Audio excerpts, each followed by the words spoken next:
ನಮಸ್ಕಾರ ಸ್ನೇಹಿತರೆ, Ram sir 360 YouTube ಚಾನಲ್ಗೆ ಸ್ವಾಗತ. ನೋಡಿರಿ, ದ ಪ್ರಜಾವಾಣಿ, ಕನ್ನಡಪ್ರಭ, ವಿಜಯವಾಣಿ ಹಾಗೂ the Hindu news paper, GK today ಎಲ್ಲ ಮತ್ತು ದ PIB ಎಲ್ಲ ಮಾಹಿತಿಯನ್ನು ಒಳಗೊಂಡಿರ್ತದೆ. ಇವತ್ತಿನ ಕರೆಂಟ್ ಅಫೇರ್ಸ್ ನೋಡೋಣ. ಹಾಗಾದರೆ ಫೆಬ್ರವರಿ 9 ಮತ್ತು 10 ಪ್ರಚಲಿತ ಘಟನೆಗಳು. ಓಕೆ, ನೋಡಿರಿ, ಮೊದಲೇ ಕ್ವಶನ್ ನೋಡ್ತಾ ಹೋಗೋಣ ಬರ್ರಿ. ಇತ್ತೀಚಿನ ಸುದ್ದಿಯಲ್ಲಿದ್ದ ತೆಕ್ಕಲಕೋಟೆ ಪುರಾತತ್ವ ನೆಲೆ ಕರ್ನಾಟಕದ ಯಾವ ಜಿಲ್ಲೆಯಲ್ಲಿದೆ? ರಾಯಚೂರ, ಬಳ್ಳಾರಿ, ಕೊಪ್ಪಳ, ಚಿತ್ರದುರ್ಗ. ನೋಡ್ರಿ, 5,000 ವರ್ಷಗಳ ಹಳೆಯ ವಿಶೇಷ ಪತ್ತೆ. ಏನು? ಮಾನವನ ಅವಿಶೇಷ ಪತ್ತೆ ಆಗೈತಿ. ಇಲ್ಲಿ ಏನು? ಮಾನವನ ಅವಿಶೇಷ ಪತ್ತೆ ಆಗೈತೆ. ನೋಡ್ರಿ, ಇಲ್ಲಿ ಬಳ್ಳಾರಿಯ ತೆಕ್ಕಲಕೋಟೆ. ಓಕೆ, ಹಾಗಾದ್ರೆ ನೋಡ್ರಿ, ಬಳ್ಳಾರಿಯ ಯಾವ ತಾಲೂಕು ಅಂತಲೂ ಕ್ವಶನ್ ಕೇಳ್ಬಿಡ್ಬೋದು. ನೋಡ್ರಿ, ಅದು ಬಳ್ಳಾರಿ ಜಿಲ್ಲೆಯ ಸಿರಗುಪ್ಪ ತಾಲೂಕಿನ ಪಟ್ಟಣದ ಪಶ್ಚಿಮ ನೈಋತ್ಯ ಭಾಗದ ಗುಡ್ಡಗೌಡ್ರ ಮೂಲೆಯಲ್ಲಿ ಸುಮಾರು 5,000 ವರ್ಷಗಳ ಹಿಂದಿನ ಮಾನವನ ಪಳೆಯುಳಿಕೆ. ಓಕೆ, ಅರ್ಥ ಆಯಿತು. ಉತ್ಖನನ ತಂಡ. ನೋಡ್ರಿ, 3 ಉತ್ಖನನ ತಂಡಗಳು ಕಾರ್ಯನಿರ್ವಹಿಸಿದೆ. ಈ ತಂಡದಲ್ಲಿ ಅಮೆರಿಕದ ಹಾರ್ಟ್ವಿಕ್ ವಿಶ್ವವಿದ್ಯಾಲಯದ ಪ್ರಾಧ್ಯಾಪಕರು ಡಾಕ್ಟರ್ ನಮಿತಾ ಎಸ್ ಸುಗಂಧಿ ಈ ವಿಷಯವನ್ನು ತಿಳಿಸಿದ್ದಾರೆ. ತೆಕ್ಕಲಕೋಟೆ, ಇಲಿಹರ್ಲ, ಬೂದಿ ದಿಬ್ಬ, ಬಾಳೆತೋಟ, ಜಕ್ಕೇರಗುಡ್ಡ ಹಾಗೂ ಉಡೇದ್ ಗುಡ್ಡ ಮುಂತಾದ ಕಡೆ ಗುಡ್ಡ ಪ್ರದೇಶದಲ್ಲಿ ನಡೆದಿರುವ ಉತ್ಖನನದ ಮಡಿಕೆಗಳು, ಪ್ರಾಣಿಗಳ ಎಲುಬುಗಳು, ಚೂಪಾದ ಕಲ್ಲಿನ ಆಯುಧಗಳು, ನೋಡಿ ಪ್ರಾಣಿ ಹಲ್ಲು, ಒರಟು ಹಾಗೂ ಮಹತ್ವದ ವಸ್ತುಗಳು ಪತ್ತೆಯಾಗಿವೆ. ಗೊತ್ತಾ? ಸುಮಾರು 5.5 ಅಡಿ ಉದ್ದದ ಮಾನವನ ದೇಹದ ಪತ್ತೆಯಾಗಿದ್ದು, ದೇಹದ ಮೇಲೆ ಕಲ್ಲುಗಳು ನಿಟ್ಟು ಶವ ಸಂಸ್ಕಾರ ಮಾಡಿರುವುದೆಂದು ತಿಳಿದು ಬರ್ತದೆ. ಉತ್ಖನನ ತಂಡದಲ್ಲಿ IIT Kanpur, Yashaswini, Jayadevaiah, Kalaburagi central university ಸಂಶೋಧಕ G. ರೋಹಿಣಿ ಹಾಗೂ ಅಶೋಕ್ ಅಬಕಾರಿ ಭಾಗವಹಿಸಿದರು. ಓಕೆ, ಎಲ್ಲೇ ಬಳ್ಳಾರಿ ಜಿಲ್ಲೆಯ ತೆಕ್ಕಲಕೋಟೆ, ಸಿರಗುಪ್ಪ ತಾಲೂಕು, 5.5 ಮಾನವನ ಅವಿಶೇಷ ಕರ್ನಾಟಕದಲ್ಲಿ. ಓಕೆ, ನೆಕ್ಸ್ಟ್ ಕ್ವಶನ್ ನೋಡ್ರಿ. ಕೆಳಗಿನ ಯಾವ ಜಲ ವಿದ್ಯುತ್ ಯೋಜನೆಗಳು ಚಿನಾಬ್ ನದಿ ಪಾತ್ರಕ್ಕೆ ಸಂಬಂಧಿಸಿವೆ? ಸಾವಲ್ಕೋಟ್, ಪಕಲ್ದುಲ್, ಕೀರ್, ರಾಟ್ಲೆ. ಯಾವ್ದ್ರಿ ಹಾಗಾದರೆ? ನೋಡ್ರಿ, ಯಾವ್ದಾಗಾದ್ರೆ ಸರಿ ಹತ್ರ ಪಕಲ್ದುಲ್. ನೋಡ್ರಿ, ಪಕಲ್ದುಲ್. ನೋಡ್ರಿ, ಜಲವಿದ್ಯುತ್ ಚಿನಾಬ್ ನದಿದು ಆಲ್ರೆಡಿ ಒಮ್ಮೆ ಹೇಳಿದ್ದೀನಿ ನಾನು ಸ್ಟಾರ್ಟಿಂಗು. ನೋಡ್ರಿ, ಇದು ಭಾರತ ಮತ್ತು ಪಾಕಿಸ್ತಾನದ ಏನ್ರಿ 1960 ಆಗಿರ್ತಕ್ಕಂಥ ಒಪ್ಪಂದ, ಸಿಂಧೂ ನದಿ ಜಲ ಒಪ್ಪಂದ. ಸಿಂಧೂ ನದಿಯ ಉಪನದಿ ಚಿನಾಬ್ ನದಿ. ಯಾರೇ? ಅಯ್ಯೂಬ್ ಖಾನ್ ಮತ್ತು ಜವಾಹರ್ಲಾಲ್ ನೆಹರು. ಓಕೆ, ಸಿಂಧೂ ನದಿ ಒಪ್ಪಂದ. ಇಲ್ಲಿ ಯಾವ್ಯಾವ ನದಿಗಳು ನೋಡ್ರಿ? ನೋಡಲಿ, ಹಿಂದೂ, ಜೀಲಂ, ಚಿನಾಬ್ ನದಿಗಳು. ಇವು 3 ಏನಾಯ್ತು ರೀ ಪಾಕಿಸ್ತಾನಕ್ಕೆ. ರಾವಿ, ಸತ್ಲೇಜ ಮತ್ತು ಬಿಯಾಸ್ ನದಿ ಇಂಡಿಯಾಕ್ಕೆ. ಇವು ಈ ಥರ ಏನ್ರಿ ಡಿವೈಡ್ ಆಗಿದ್ದು ನೋಡ್ರಿ. ಆದರೆ ಯಾವಾಗ ನಮ್ಮ ಪಾಲ್ಗಾಮ್ ದಾಳಿ ಆತಲ್ಲ, ಅಲ್ಲಿಗೆ ಏನಾಯ್ತು ರೀ ಸಿಂಧೂ ನದಿ ಜಲ ಒಪ್ಪಂದವನ್ನು ಮುರಿದರು.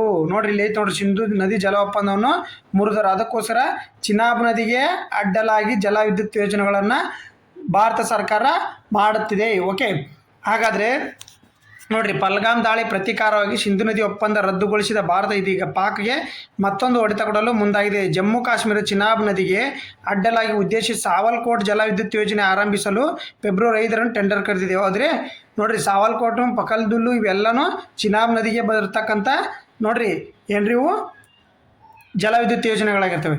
ನೋಡ್ರಿ, ಇದು ಏನಾಗಾದರೆ 1960ರಲ್ಲಿ ಸಿಂಧೂ ನದಿ ಒಪ್ಪಂದ ಪ್ರಕಾರ ಭಾಗದ ರಾವಿ, ಬಿಯಾಸ್ ಹಾಗೂ ಸತ್ಲೇಜ್ ನದಿಗಳು ಭಾರತಕ್ಕೆ ಮತ್ತು ಪಶ್ಚಿಮ ಸಿಂಧೂ, ಜೀಲಂ, ಚಿನಾಬ್ ನದಿಗಳು ಪಾಕಿಸ್ತಾನಕ್ಕೆ. ಓಕೆ, ಒಪ್ಪಂದ ಜಾರಿಯಲ್ಲಿದ್ದಾಗ ಭಾರತವೇನಾದರೂ ಸಾವಲ್ಕೋಟ್ ಯೋಜನೆ ಆರಂಭಿಸಿದ್ದರೆ ಇದು ಒಪ್ಪಂದದ ಉಲ್ಲಂಘನೆ ಆಗಿತ್ತೆಂದು ಪಾಕ್ ನಮ್ಮನ್ನು ಪ್ರಶ್ನಿಸುವ ಅಧಿಕಾರ ಹೊಂದಿತ್ತು. ಆದರೆ ತನ್ನ ಕಾಲ ಮೇಲೆ ತಾನೇ ಕಲ್ಲು ಎತ್ತಿಕೊಂಡಿರುವ ಪಹಲ್ಗಾಮ್ ದಾಳಿಯಕ್ಕೂ ಕುಮ್ಮಕ್ಕು ಕೊಡುವ ಮೂಲಕ ಪಾಕಿಸ್ತಾನ ಸಿಂಧೂ ನದಿ ಒಪ್ಪಂದ ರದ್ದಿಗೆ ಕಾರಣವಾಗಿದೆ.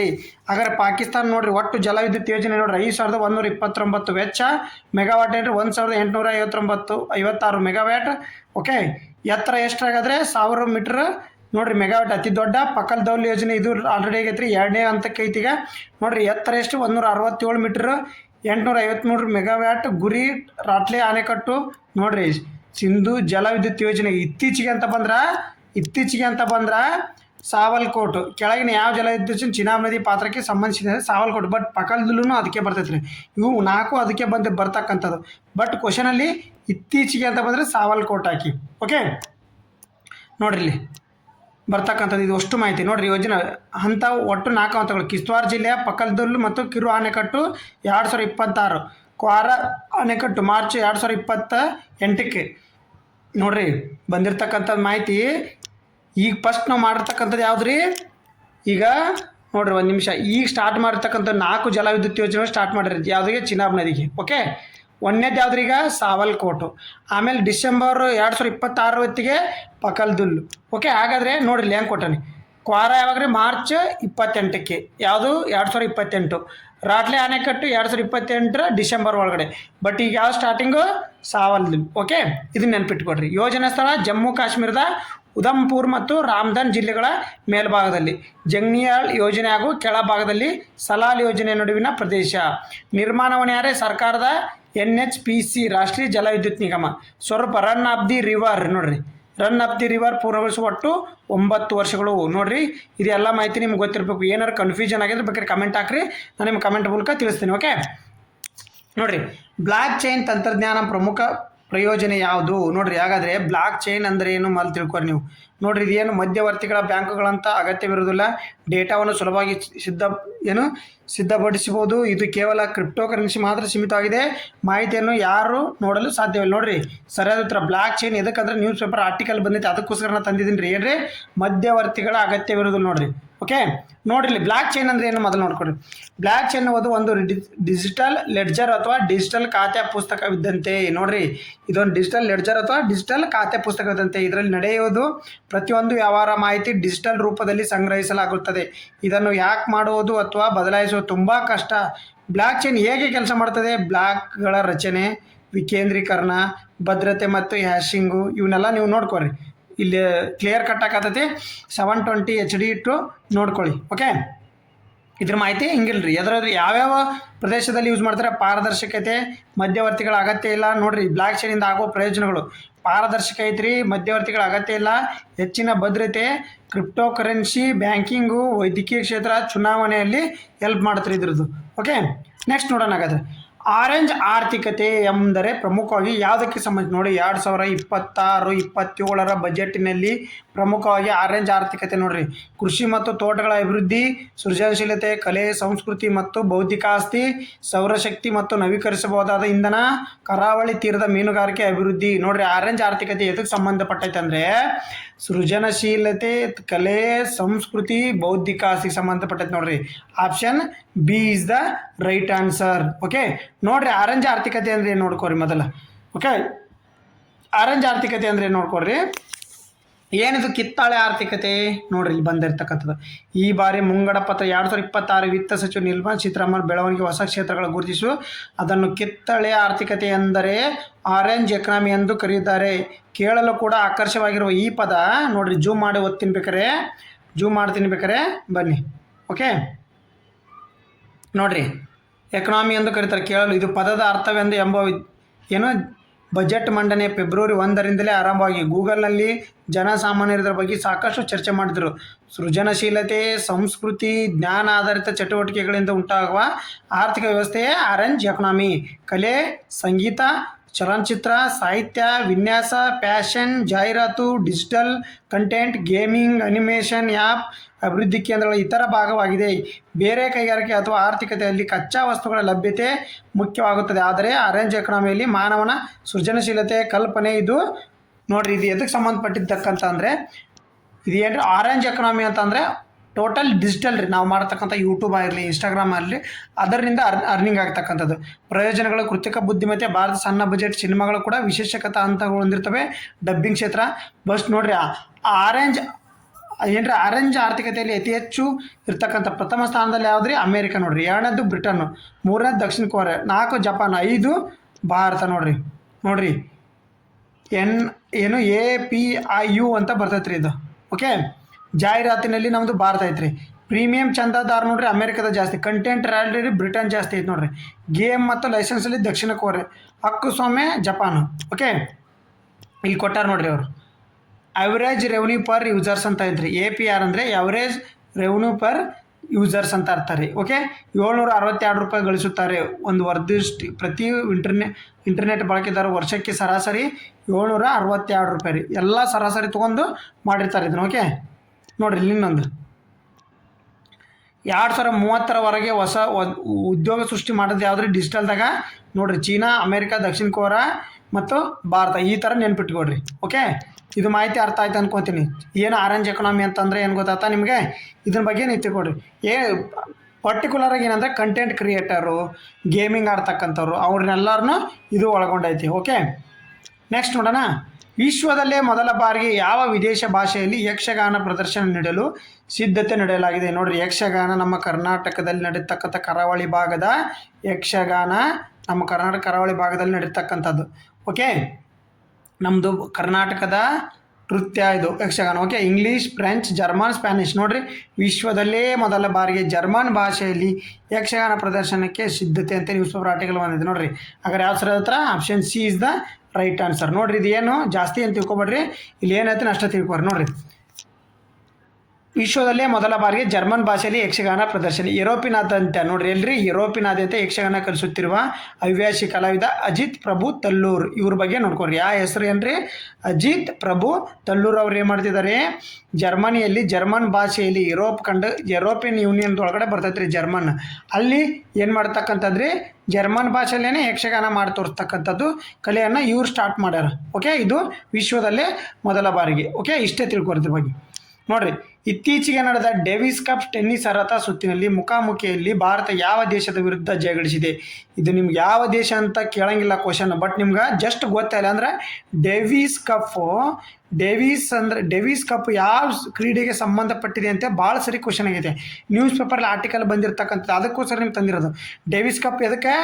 ಟೆನ್ನಿಸ್ಗೆ. ನೋಡಿ, ಟೆನ್ನಿಸ್ಗೆ ಸಂಬಂಧಪಟ್ಟಂಥ ಆಟ ಯಾವುದ್ರಿ? ಟೆನ್ನಿಸಿಗೆ ಸಂಬಂಧಪಟ್ಟಿರ್ತಕ್ಕಂಥ. ನೆದರ್ಲ್ಯಾಂಡ್ ಇದಕ್ಕೆ ಸರಿಯಾದ ಉತ್ತರ. ಬಟ್ ಕ್ವಶನ್ ಹೆಂಗೆ ಕೇಳ್ತಾನೆ ಅಂದರೆ ಡೇವಿಸ್ ಕಪ್ ಎದಕ್ಕೆ ಸಂಬಂಧಪಟ್ಟಿದೆ ಅಂದರೆ ಟೆನ್ನಿಸ್ ಕ್ರೀಡೆಗೆ. ಓಕೆ, ಇದ್ರ ಬಗ್ಗೆ ನಿಮ್ಗೆ ಇಷ್ಟೇ ಮಾಹಿತಿ ಇರಲಿ. ಓಕೆ, ಅದಕ್ಕೋಸ್ಕರ ಈ ನ್ಯೂಸ್ ಪೇಪರ್ ಆರ್ಟಿಕಲ್ ತಂದಿರತಕ್ಕಂಥದ್ದು. ಓಕೆ, ಇದ್ರಾಗೇನು ಭಾಳ ತಿಳ್ಕೊಳ್ಳೋದು ಬೇಡ, ಜಸ್ಟ್ ಡೇವಿಸ್ ಕಪ್ ಎದಕ್ಕೆ? ಟೆನ್ನಿಸ್ ಆಟಕ್ಕೆ. GK ಟುಡೇ ಕ್ವಶನ್ ಬರ್ರಿ. INS ಅರ್ನಾಲ್ ಜಲಾಂತರ್ಗಾಮಿ ವಿರೋಧಿ ಯುದ್ಧ ಆಳವಿಲ್ಲದ ನೀರಿನಲ್ಲಿ ನೌಕೆಯನ್ನು ಯಾವ ಅಣುಗಟ್ಟೆಯಿಂದ ವಿನ್ಯಾಸಗೊಳಿಸಲಾಗಿದೆ ಮತ್ತು ನಿರ್ಮಿಸಲಾಗಿದೆ? INS ಅರ್ನಾಲ್. ನೋಡ್ರಿ, ಗಾರ್ಡನ್ ರಿಚ್ ಶಿಪ್ಯಾರ್ಡ್ ಮತ್ತು engineering, Kochi shipyard limited, Hindustan shipyard limited, Mazgaon dock shipyard limited.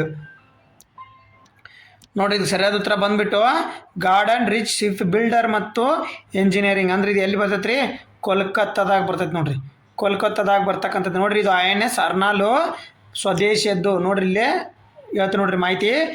INS ಅರ್ನಾಲ್ ಭಾರತವು ಖರೀದಿದಾರರ ನೌಕಾಪಡೆಯಿಂದ ನಿರ್ಮಾಣಕಾರ ನೌಕಾಪಡೆಗೆ ಬದಲಾಗುತ್ತಿರುವುದನ್ನು ಗುರುತಿಸುತ್ತದೆ. ಅಂದರೆ ಇದು ಸ್ವದೇಶಿಯಾಗಿ ನಿರ್ತಕ್ಕಂಥ ಜಲ ಅಂತರ್ಗಾಮಿ. ಓಕೆ, ಸ್ವದೇಶವಾಗಿ. ಓಕೆ, ಇದು ಭಾರತೀಯ ನೌಕಾಪಡೆಗಳಾಗಿ ನಿರ್ಮಿಸಲಾದ 8 ಜಲ ಅಂತರ್ಗಾಮಿ ವಿರೋಧಿ ಯುದ್ಧ ಆಳವಿಲ್ಲದ ನೀರಿನಲ್ಲಿ ಕ್ರಾಫ್ಟ್ಗಳಲ್ಲಿ ಮೊದಲನೇದು. ನೋಡ್ರಿ, ನೀರು ಎಲ್ಲಿ ಆಳ ಇರೋದಿಲ್ಲ ಅಲ್ಲಿ ಮಾಡಿರ್ತಕ್ಕಂಥ ಜಲ ಅಂತರ್ಗಾಮಿ. ನೋಡ್ರಿ, ಜಲ ಅಂತರ್ಗಾಮಿ ಬಳಸ್ಬೇಕಾದ್ರೆ ಅತಿಯಾದ ಆಳ ಬೇಕು. ಬಟ್ ಇದು ಆಳವಿಲ್ಲಾರ್ದಲ್ಲಿನೂ ಏನು ಕೆಲಸ ಮಾಡ್ತಕ್ಕಂಥದ್ದು. 8ರಲ್ಲಿ ಇದು ಮೊದಲನೇದು. 8 ಆರ್ಡರ್ ಮಾಡಿದರೆ ಇದು ಮೊದಲನೇದು. ಇದು ಭಾರತೀಯ ನೌಕಾಪಡೆಯ ಮೊದಲ ಸ್ಥಳೀಯವಾಗಿ ವಿನ್ಯಾಸಗೊಳಿಸಲಾದ ಮತ್ತು ನಿರ್ಮಿಸಲಾದ ಏನ್ರಿ ಇದು ಸಬ್ಮರಿನ್. ನೋಡ್ರಿ, INS ಅರ್ನಾಲ್. ಓಕೆ, ಸಬ್ಮರಿನ್. ಓಕೆ, ಇದನ್ನು ನೋಡ್ರಿ, ಇದನ್ನು ಕೋಲ್ಕತ್ತಾದ ಗಾರ್ಡನ್ ರಿಚ್ ಶಿಪ್ ಬಿಲ್ಡ್ ಮತ್ತು ಎಂಜಿನಿಯರ್ ನಿರ್ಮಿಸಲಾಗುತ್ತದೆ. ಇದನ್ನು 18 ಜೂನ್ 2025 ಪೂರ್ವ ನೌಕಾ ಕಮಾಂಡ್ಗೆ ನಿಯೋಜಿಸಲಾಯಿತು. ನಂತರ ಮಹಾರಾಷ್ಟ್ರದ ವಸಾಯಿ ಬಳಿ ಐತಿಹಾಸಿಕ ಅರ್ನಾಲ್ ಕೋಟೆಯ ನಂತರ ಇದನ್ನು ಹೆಸರಿಡಲಾಗಿದೆ. ಹಂಗಂದ್ರೆ ಇದ್ರ ಹೆಸರು ಎಲ್ಲಿ ಬಂದತೆ? ಮಹಾರಾಷ್ಟ್ರದ ವಸಾಯಿ ಬಳಿ ಇರ್ತಕ್ಕಂಥ ಐತಿಹಾಸಿಕ ಅರ್ನಾಲ್ ಕೋಟೆಯ ಇದನ್ನು ಹೆಸರಿಡಲಾಗೈತೆ. ಓಕೆ, ನೋಡ್ರಿ, ಸ್ವದೇಶಿ ನಿರ್ಮಿತ INS ಅರ್ನಾಲ್. ಓಕೆ, INS ಅರ್ನಾಲ್ ಏನು? ಇದು ಕಡಿಮೆ ಆಳದಲ್ಲಿರ್ತಕ್ಕಂಥ ಆಳವಿಲ್ಲದ ನೀರಿನಲ್ಲಿ ಕೆಲಸ ಮಾಡಿಸ್ತಕ್ಕಂಥ ಜಲ ಅಂತರ್ಗಾಮಿ ಕ್ರಾಫ್ಟ್ ಆಗಿದೆ. ನೋಡಿದ್ದು 8ರೊಳಗಡೆ ಮೊದಲನೇದು. ಓಕೆ, ನೋಡ್ರಿ, ಇನ್ನೊಂದು ಯಾವ ರಾಜ್ಯ ಸರ್ಕಾರವು AI ಆಧಾರಿತ ಡಿಜಿಟಲ್ ಕಲಿಕಾ ಉಪಕ್ರಮ ಪದೈ ವಿತ್ AI ಅನ್ನು ಪ್ರಾರಂಭಿಸಿದೆ? ನೋಡ್ರಿ, ಪದೈ ವಿತ್ AI ಪಂಜಾಬ್, ಹರಿಯಾಣ, ಗುಜರಾತ್, ಹಿಮಾಚಲ್ ಪ್ರದೇಶ. ಯಾವ್ದು ನೋಡ್ರಿ ಸರಿಯಾದ ಉತ್ತರ ಬಂದ್ಬಿಟ್ಟು ಸ್ನೇಹಿತರೆ ಇದಕ್ಕೆ? ನೋಡ್ರಿ, ಸರಿಯಾದ ಉತ್ತರ ಬಂದ್ಬಿಟ್ಟು ನೋಡ್ರಿ ಹಿಮಾಚಲ ಪ್ರದೇಶ್ ಸರಿಯಾದ ಉತ್ತರ. ನೋಡ್ರಿ, ಪದೈ ವಿತ್ AI ಅಂತ ಮಾಡ್ಯಾರ. ನೋಡ್ರಿ, AI ಉಪಕ್ರಮ ಯಾವ ರಾಜ್ಯ ಸರ್ಕಾರ? ನೋಡ್ರಿ, ಲರ್ನಿಂಗ್ ಇನಿಷಿಯೇಟಿವ್. ನೋಡ್ರಿ, ಹಿಮಾಚಲ ಪ್ರದೇಶದ ಮುಖ್ಯಮಂತ್ರಿ ಸುಖ್ವಿಂದರ್ ಸಿಂಗ್ ಸುಖು ಅವರು ಬಿಲಾಸ್ಪುರ ಜಿಲ್ಲೆ ಉಪಕ್ರಮ ಕೃತಕ ಬುದ್ಧಿಮತ್ತೆಯೊಂದಿಗೆ ಪದೈ AI ಅನ್ನು ಬಾರ್ದಿನದಲ್ಲಿ ಪ್ರಾರಂಭಿಸಿದರು. ಸ್ಪರ್ಧಾತ್ಮಕ ಪರೀಕ್ಷೆಗಳಿಗೆ ತಯಾರಿ ನಡೆಸುತ್ತಿರುವ ಬಿಲಾಸ್ಪುರದ ವಿದ್ಯಾರ್ಥಿಗಳಿಗೆ ಆಧಾರಿತ ಡಿಜಿಟಲ್ ಕಲಿಕಾ ವೇದಿಕೆ ಆಗಿದೆ. ಈ ಉಪಕ್ರಮವು ಸಮಾನ ಕಲಿಕಾ ಅವಕಾಶಗಳು, ಸಂಪೂರ್ಣ ಡಿಜಿಟಲ್ ವ್ಯವಸ್ಥೆ, ನಿರಂತರ ಶೈಕ್ಷಣಿಕ ಸಮಾಲೋಚನೆ ಖಚಿತಪಡಿಸುತ್ತದೆ. ಇದು ರಾಷ್ಟ್ರೀಯ ಉಷ್ಣ ವಿದ್ಯುತ್ ನಿಗಮ ಬೆಂಬಲದೊಂದಿಗೆ ನೋಡ್ರಿ, ಯಾರೊಂದಿಗೆ? NTPC ನ್ಯಾಷನಲ್ ಥರ್ಮಲ್ ಪವರ್ ಕಾರ್ಪೊರೇಷನ್ದೊಂದಿಗೆ ಆಧುನಿಕ ತಂತ್ರಜ್ಞಾನ ಚಾಲಿತ ಗುಣಮಟ್ಟದ ಶಿಕ್ಷಣ ಒದಗಿಸುತ್ತದೆ. ಹಾಗಂದರೆ ಹಿಮಾಚಲ ಗೋರ್ಮೆಂಟ್ ಮತ್ತು ಉಷ್ಣ ಯಾವುದು NTPC ಒಂದಿಗೆ ಇದು ಟೈಅಪ್ ಆಗಿ ನಡೆಸ್ತಕ್ಕಂಥ ಕಾರ್ಯಕ್ರಮ. ಹಾಗಾದ್ರೆ ಬರ್ರಿ, ಇತ್ತೀಚಿನ ಮಾಹಿತಿಯ ಪ್ರಕಾರ FY24ರಲ್ಲಿ ಭಾರತದಲ್ಲಿ ಅತಿ ಹೆಚ್ಚು ಉಣ್ಣೆ ಉತ್ಪಾದಕ ರಾಜ್ಯ ಯಾವುದು? ನೋಡ್ರಿ, ಇದು GK ಟುಡೇ ಕ್ವಶನ್. ಇವು ಕರ್ನಾಟಕ, ರಾಜಸ್ಥಾನ್, ತೆಲಂಗಾಣ, ಒಡಿಶಾ. ನೋಡ್ರಿ, ಜಮ್ಮು ಕಾಶ್ಮೀರ ಇಲ್ಲ. ಇಲ್ಲಿ ಏನು ಕೊಟ್ಟಿದ್ದಾರೆ ಅವರು? ಸರಿಯಾದ ಉತ್ತರ ಯಾವುದಾಗದ್ರಿ? ಸರಿಯಾದ ಉತ್ತರ ಬಂದ್ಬಿಟ್ಟು ಸ್ನೇಹಿತರೆ ರಾಜಸ್ಥಾನ್. ನೋಡಿ, ಉಣ್ಣೆ ಉತ್ಪಾದಕ ರಾಜ್ಯ. ನೋಡಿಲ್ಲಿ ಎಕ್ಸ್ಪ್ಲನೇಷನ್ ನೋಡಿ. ಚಳಿಗಾಲದ ಬಟ್ಟೆ, ರತ್ನ ಕಂಬಳಿಗಳು, ನೆಲಹಾಸುಗಳು ಮತ್ತು ಕೈಗಾರಿಕಾ ಉತ್ಪನ್ನಗಳಿಗೆ ಉಣ್ಣೆ ಒಂದು ಪ್ರಮುಖ ನಾರು. ಓಕೆ, ಗೊತ್ತೈತೆ ನಿಮ್ಗೆ. ಭಾರತವು 77.4 ಮಿಲಿಯನ್ ಕುರಿಗಳೊಂದಿಗೆ ಜಾಗತಿಕವಾಗಿ 2ನೇ ಅತಿ ದೊಡ್ಡ ಕುರಿ ಜನಸಂಖ್ಯೆಯನ್ನು ಹೊಂದಿದೆ. ಫಸ್ಟ್ನೇದು ಯಾವುದಾಗದ್ರಿ? ಆಸ್ಟ್ರೇಲಿಯಾ. ಫಸ್ಟ್ನೇದು ಯಾವುದು? ಆಸ್ಟ್ರೇಲಿಯಾ. ಓಕೆ, 2023-24 ಹಣಕಾಸು ಒಟ್ಟು ಉಣ್ಣೆ ಉತ್ಪಾದನೆ 33.69 ಮಿಲಿಯನ್ ಕಿಲೋಗ್ರಾಮ್ಗಳಷ್ಟಿದ್ದು, ರಾಜಸ್ಥಾನದವು ನೋಡ್ರಿ, ರಾಜಸ್ಥಾನ, ನೀವು ಜಮ್ಮು ಕಾಶ್ಮೀರಕ್ಕೆ ಹೋಗ್ಬಿಡ್ಬೇಡ್ರಿ. ರಾಜಸ್ಥಾನ 16,000 ನೋಡ್ರಿ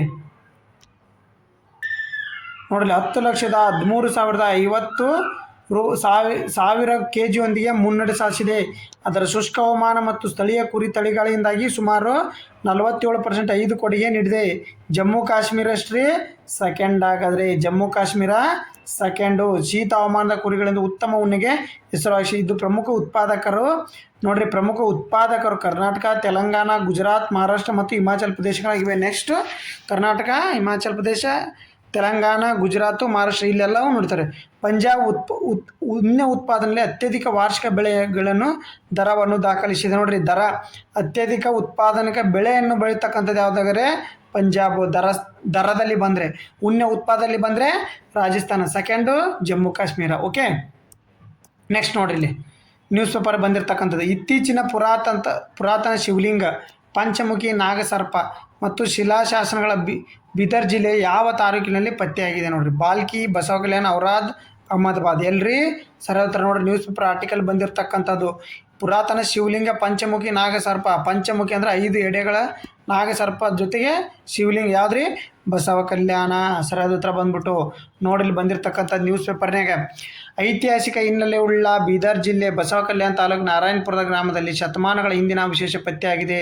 ನೋಡ್ರಿ, 5 ಎಡೆಯ ನಾಗಸರ್ಪ ಶಿಲಾ. ಈ 8 ವರ್ಷಗಳ ಹಿಂದೆಂದು ಗ್ರಾಮದಲ್ಲಿ ವಿಷ್ಣು, ಕಾಳಿದೇವಿ ವಿಗ್ರಹಗಳು ಪತ್ತೆಯಾಗಿದ್ದ. ಗ್ರಾಮದಲ್ಲಿ ಸುಮಾರು 108 ದೇವಸ್ಥಾನಗಳಿರುವ ಪ್ರತೀತಿ ಇದ್ದು, ಇನ್ನಷ್ಟು ಶಿಲಾಶಾಸನ ಪತ್ತೆಯಾಗುವ ಸಾಧ್ಯತೆ ಇದೆ. ಓಕೆ, ಎಲ್ಲಿ? ಬಸವ ಕಲ್ಯಾಣ. ಹಾಗಾದ್ರೆ ನೆಕ್ಸ್ಟ್ ಕ್ವಶನ್ ಬರ್ರಿ ನೋಡಿ, ನ್ಯೂಸ್ ಪೇಪರ್ ಬಂದಿರ್ತಕ್ಕಂಥ ಇಂಪಾರ್ಟೆಂಟ್ 3 ಸ್ಟಾರ್ ಕ್ವಶನ್ ಇದು. ಓಕೆ, ನೋಡಿರಿ, ಕರ್ನಾಟಕದ ಸಾಬೂನು ಮತ್ತು ಮಾರ್ಜಿಕಗಳ ಸಂಸ್ಥೆಯ ಮೈಸೂರು ಸ್ಯಾಂಡಲ್ ಸೋಪ್ನ ನೂತನ ರಾಯಭಾರಿಯಾಗಿ ಯಾರನ್ನು ನೇಮಿಸಲಾಗಿದೆ? ರಶ್ಮಿಕಾ ಮಂದನ, ತಮ್ಮಣ್ಣ ಭಾಟ್ಯ, ದೀಪಿಕಾ ಪಡ್ಕೋನಿ, ಅನುಷ್ಕಾ ಶೆಟ್ಟಿ. ನೋಡ್ರಿ, ನ್ಯೂಸ್ ಪೇಪರ್ಲಿ ಬಂದೈತೆ. ಇಂದಿನ ನಟಿ ತಮ್ಮಣ್ಣ ರಾಯಭಾರಿ. ಸರಿಯಾದ ಉತ್ತರ ಯಾವುದು? ತಮ್ಮಣ್ಣ ಭಾಟ್ಯ. ನೋಡ್ರಿ, ಇಂಪಾರ್ಟೆಂಟ್ ಇದು ನೆಕ್ಸ್ಟ್ ಅಪ್ಕಮಿಂಗ್ ಎಕ್ಸಾಮ್ನಾಗ. ಹೊಸ ರೂಪದ ಸೋಪು ಇಂದು ಬಿಡುಗಡೆ. ಹೊಸ ರೂಪದ ಸೋಪು ಬಿಡುಗಡೆ ಮಾಡ್ಯಾರೆ.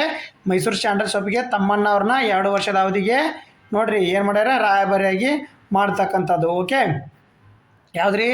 KSDL ಇದು ನಡೆಸ್ತಕ್ಕಂಥ ಸಂಸ್ಥೆ. ಓಕೆ, ನೆಕ್ಸ್ಟ್ ಹೋಗೋಣ.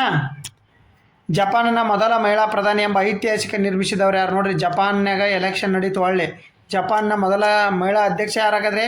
ಎಕಿಗೋ ಇನಡಾ, ಸನಿಯೆ ಟಕಾಯುಚಿ, ಎರಿಕೋ ಕೊಯಿಕೆ, ಶಿಂಜು ಅಬೆ. ಯಾರ್ರೀ ಸರಿಯಾದ ಉತ್ತರ? ಶಿಂಜು ಅಬೆ ಅವರು ಮಾಜಿರಿ. ಇವರು ತೆಗೆದು ಕೊಟ್ಬಿಡ್ರಿ. ಯಾರ್ರೀ? ಸನಯೆ ಟಕಾಯುಚಿ ಸರಿಯಾದ ಉತ್ತರ ನೋಡ್ರಿ. ಇಲ್ಲಿ ಏನೇನು ಬಂದೈತೆ? ರಾಜಕೀಯವಾಗಿ ಟಕಾಯುಚಿ ಒಂಟಿ ಮಾಡುವ ಚೀನಾ ಸಂಚು ವಿಫಲ. ನೋಡ್ರಿ, ಚೀನಾಗೆ ತಿರುಗಟ್ಟಿವರು ಚೀನಾ ವಿರೋಧಿ ಆಳ್ವಿಕೆ ಮಾಡ್ರಿ. ನೋಡ್ರಿ, 316 465 ಸ್ಥಾನದಲ್ಲಿ ಯಾವ್ರಿ? LDP ಪಕ್ಷ. ನೋಡ್ರಿ, LDP ಪಕ್ಷ, ಲೇಬರ್ ಡೆವಲಪ್ಮೆಂಟ್ ಪಾರ್ಟಿ ಅಂತೇಳಿ ಬರ್ತೈತ್ರಿ. LDP ಪಕ್ಷನೂ ಕೇಳ್ತಾರೆ. ಓಕೆ, 465 ಸ್ಥಾನದಲ್ಲಿ 316 ಸ್ಥಾನ ಗೆಲ್ದಾರೆ ನೋಡ್ರಿ. ಓಕೆ, ನೋಡ್ರಿ, ಇಲ್ಲಿ ಜಪಾನ್ನ ಮೊದಲ ಮಹಿಳಾ ಪ್ರಧಾನಿ ಎಂಬ ದಾಖಲೆ ನಿರ್ಮಿಸಿದ್ದ ಸನಾಯಿ ಟಕಾಚಿ ಈಗಷ್ಟೇ ಕೊನೆಗೊಂಡು ಚುನಾವಣೆಯಲ್ಲಿ ಭಾರೀ ಗೆಲುವಿನೊಂದಿಗೆ ಅಧಿಕಾರ ಮರಳಿದ್ದಾರೆ. ನೋಡ್ರಿ, ಇವರು ಮೊದಲು ಒಮ್ಮೆ ಪ್ರಧಾನಿ ಆಗಿದ್ರಿ. ಇವರು ಪ್ರಧಾನಿನ ರೀ, ಮೊದಲ ಪ್ರಧಾನಿ. ಈ ಸರಿ ಅಲ್ರಿ, ಪ್ರಧಾನಿ ಆಗಿದ್ರು. ಪ್ರಧಾನಿ ಇದ್ಕೊಂಡ ಸ್ಪಷ್ಟ ಬಹುಮತ ಇರಲಿಲ್ಲ. ಅವರು ಮಿಶ್ರ ಸರ್ಕಾರ ಮಾಡಿದ್ರು. ಮಿಶ್ರ ಸರ್ಕಾರ ಮಾಡಿದಾಗ ಏನಾಯ್ತು, ಸರ್ಕಾರವನ್ನು ವಿಸರ್ಜಿಸಿ ಫುಲ್ ಪವರ್ ಕೊಡಿ ಅಂತೇಳಿ ವಾಪಸ್ ಏನು ಮಾಡಿದ್ರು, ಇವರು ಎಲೆಕ್ಷನ್ಗೆ ಹೋಗಿದ್ರು. ಎಲೆಕ್ಷನ್ದಲ್ಲಿ 316 ಸೀಟು ಗೆದ್ದುಕೊಂಡ್ರು ನೋಡ್ರಿ. ಓಕೆ, ಶಿಂಜೋ ಅಬೆ ಅವರ ಪ್ರಭಾವಳಿ ಮಾರ್ಗದರ್ಶಿ ರಾಜಕೀಯ ಬೆಳವಣಿಗೆ ಕಂಡ ಡಕಾಚಿ ಬಲು ಸಂಪ್ರದಾಯವಾದಿ ರಾಜಕಾರಣಿ. ಚೀನಾ ವಿಸ್ತಾರವಾದಕ್ಕೆ ಅಡ್ಡಗಾಲು ನಿಂತು ಸನಾಯಿ ಮೆನಕೆಗೆ ಕಾರಣವಾಗಿದ್ದಾರೆ. ಓಕೆ, ಇವ್ರ ಬಗ್ಗೆ ನಿಮಗೆ ಗೊತ್ತಿರಲಿ. ಓಕೆ, ಈ ಕ್ವಶನ್ ನೀವು ಕಮೆಂಟ್ ಮೂಲಕ ಆನ್ಸರ್ ಮಾಡಿ. ಏನು ನೋಡ್ರಿ, ನನ್ನ ಸೈನ್ಸ್ ಕ್ಲಾಸ್ ಡೈಲಿ 6:30ಕ್ಕೆ ಇರ್ತೈತೆ. ಲೈವ್ ಕ್ಲಾಸಲ್ಲಿ ಇರ್ತಕ್ಕಂಥ ಏನ್ರಿದು ಕ್ವಶನ್, ಮೂತ್ರಜನಕಾಂಗ ನಳಿಕೆಗಳು ಮತ್ತು ಲಾಲಾರಸ ಗ್ರಂಥಿಗಳ ಒಳಪದರದಲ್ಲಿ ಕಂಡು ಬರ್ತಕ್ಕಂಥ ಅಂಗಾಂಶ ಅದು. FDA SDA TET ಒಳಗಡೆ ಕ್ವಶನ್ ಆಗೈತೆ ನೋಡ್ರಿ. ಇದು ಯಾವುದ್ರಿ, ಘನಾಕೃತಿ ಎಪಿಥೇಲಿಯಂ ಅಂದರೆ ಓಕೆ, ಕಂಬದ ಎಪಿಥೇಲಿಯಂ, ಸ್ಲೀರಂಕೈಮ, ನರಾಂಗಾಂಶ ಯಾವ್ದು ನೋಡ್ರಿ ಸರಿಯಾದ ಉತ್ತರನ ಕಮೆಂಟ್ ಮೂಲಕ ಇದಕ್ಕೆ ನೀವು ತಿಳಿಸಿ. ನೋಡಿ ಸರಿಯಾದ ಉತ್ತರ ಯಾವ್ದು ನೋಡಿ ಕಮೆಂಟ್ ಮೂಲಕ ತಿಳಿಸಿ. 6:30 ಸೈನ್ಸ್ ಲೈವ್ ಕ್ಲಾಸಲ್ಲಿ ಹೇಳಿದೀನಿ. ಓಕೆ, ಹೋಗಿ ನಾನು ಲೈವ್ದ್ರಾಗ ಹೋಗಿ ನೋಡ್ಕೊಂಬರ್ರಿ. ಲೈವ್ ಅಂತ ಆಪ್ಷನ್ ಇರ್ತೈತಲ್ಲ, ನಾನು ಪ್ಲೇ ಲಿಸ್ಟಿಗೆ ಹೋಗಿ ಅಲ್ಲಿ ಲೈವ್ದಲ್ಲಿ ಮಾಡಿದ್ದೀನಿ. ಓಕೆ, 9ನೇದು 4ನೇ ಚಾಪ್ಟ್ರಲ್ಲಿ ಮಾಡಿದ್ದೀನಿ. 9ನೇ ತರಗತಿ 4ನೇ ಚಾಪ್ಟ್ರಲ್ಲಿ. ಓಕೆ, ಧನ್ಯವಾದಗಳು.